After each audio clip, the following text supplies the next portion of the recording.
I think is, it's one thing to say like, oh cool, you've implemented this feature, the way cargo works or whatever, and it's so uniquely Star Citizen. It's like, oh, you're going into FPS, you're tractoring these boxes and stuff, and it's so like antithetical to like every other game, the way that they handle things and like the progress and like making money and stuff.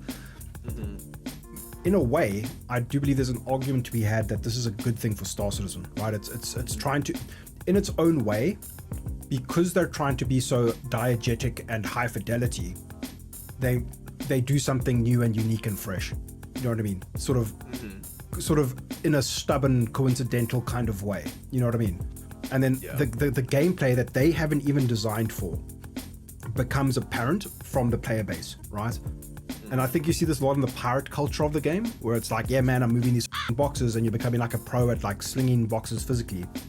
And that's not gameplay that they envisioned. They never thought about it in this way when they put these systems in place, right?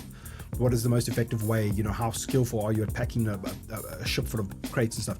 And I think it's very good and entertaining, but there's just so much friction between, you know, finding the stuff and getting the stuff and doing the thing, right? There's so much friction in your moment to moment that it's something that gets critiqued more than it gets praised. And I think I'm onto something when I say stuff like, look at the base of Minecraft.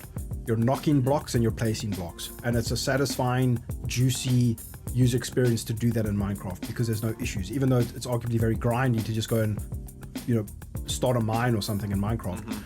If interacting with cargo in Star Citizen was a polished, juicy, fun experience, people would complain far less. If there was less friction, right, they'd be like, okay, cool, I get it. And every time you snapped something to a cargo grid, or, you know, used a cargo elevator, and it felt good, and it was like, you know, like well designed, I think a lot of these conversations start falling away about, you know, the critical side of things falls away.